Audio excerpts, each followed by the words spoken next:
ہمارے ذہن کے اندر جب عمل صالح نیک عمل کا تصور آتا ہے تو ہمارے ذہن میں نمازیں آتی ہیں، ہمارے ذہن میں حج آتا ہے، ہمارے ذہن میں زکوٰۃ دینا آتا ہے، ہمارے ذہن کے اندر صدقات کرنا آتا ہے، کھانا بانٹنا آتا ہے۔ اس طرح کچھ چند چیزیں ہمارے ذہن کے اندر جو مخصوص عبادات کے ساتھ جڑی ہیں اور یا عمومی طور پہ جن کو عبادات کہا جاتا ہے یا اس کے جو قریب چیزیں ہیں وہ ہمارے ذہن میں آتی ہیں۔ حالانکہ آپ اگر روڈ کے اوپر جا کے اپنے مقابل کو آنے والے کو راستہ دیتے ہیں وہ بھی آپ کا عمل صالح قرار پائے گا۔ آپ اپنے ہمسائے کے ساتھ اچھا سلوک کرتے ہیں وہ بھی عمل صالح قرار پائے گا۔ آپ راستے سے گری پڑی ہوئی کوئی چیز اٹھا کے ایک طرف کر دیتے ہیں وہ بھی عمل صالح قرار پائے گا۔ آپ کسی کو مسکرا کے ملتے ہیں وہ بھی عمل صالح قرار پائے گا۔ لا تحتقرن من المعروف ولو ان تلقى اخاك بوجه طلق، تو یہ ہمارا دین ہے۔ اچھے رویے عمل صالح ہیں، اچھی اقدار عمل صالح ہیں، اچھے اخلاق عمل صالح ہیں۔ لوگوں کے ساتھ خیانت نہ کرنا، ان کے ساتھ دیانت سے پیش آنا، یہ عمل صالح ہے۔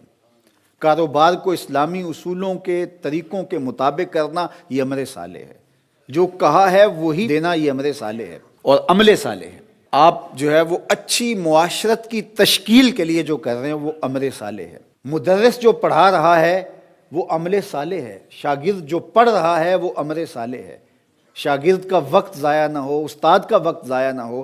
اگر شاگرد خیال رکھتا ہے یا استاد خیال رکھتا ہے تو وہ عمل صالح ہے۔ عمل صالح کا مفہوم بہت زیادہ وسیع ہے جس میں ہماری پوری معاشرت آتی ہے، اس لیے اس کو حسنات دنیا میں ہمارے مفسرین نے شمار کیا، جس سے انسانوں کو خوشی ہوتی ہے، انسانوں کو راحت پہنچتی ہے، انسانوں کو نفع پہنچتا ہے۔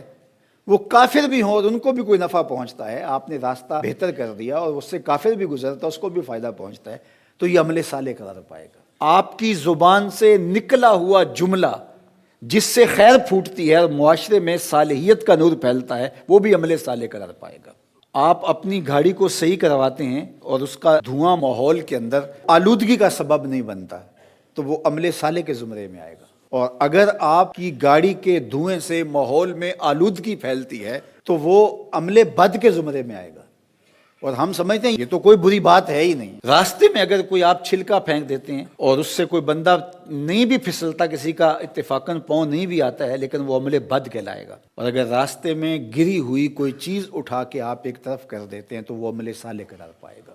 آپ بیٹھتے ہوئے خیال کرتے ہیں کسی کا تو وہ عمل صالح قرار پائے۔ ہمارے دین کی تعلیمات دیکھیے، لہسن اور پیاز کھا کے مسجد میں آنے سے منع کیا گیا ہے۔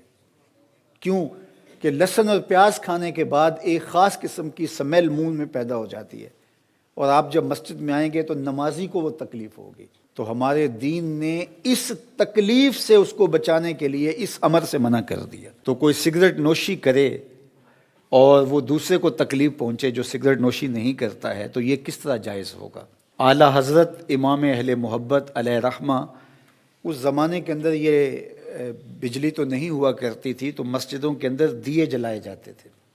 پرانے لوگ جانتے ہوں گے سرسوں کا تیل ڈالا جاتا تھا، یہ مٹی کا تیل ان دیوں میں نہیں ڈالا جاتا چونکہ یہ بدبودار ہوتا ہے، مسجد میں جلائے جاتے تھے۔ اعلیٰ حضرت دیے کو جب جلانے کے لیے دیا سلائی کو روشن کرتے تو اس دیے کو مسجد سے باہر لے جاتے اور وہاں دیا سلائی سے اس کو جلاتے اور پھر مسجد میں لا کے رکھتے۔ کسی نے کہا کہ حضرت یہ کیا؟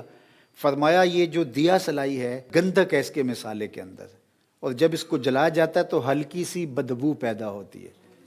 جس دین نے مسجد میں پیاز کھا کر آنے سے منع کیا ہے وہ دین اس کو بھی گوارا نہیں کرتا، لہٰذا یہ باہر جلے گی تاکہ بدبو باہر پھیلے اور پھر اس کو آگ لگ جائے گی تو اس کو میں اندر لے کے آؤں گا۔ یہ دین ہے ہمارا، کوئی دین سے ہٹ کے چیز نہیں کہ آپ کسی سے ہم کلام ہوتے ہیں اور آپ کے منہ سے سمیل آ رہی ہے، آپ نے مسواک نہیں کی ہے اور اس کو تکلیف ہو رہی ہے، مروتاً وہ آپ کو نہیں کہتا تو الگ بات ہے، لیکن یہ بدتمیزی ہے۔ آپ اگر آپ مجلس میں جانا چاہتے ہیں تو آپ کو اس کا خیال کرنا پڑے گا۔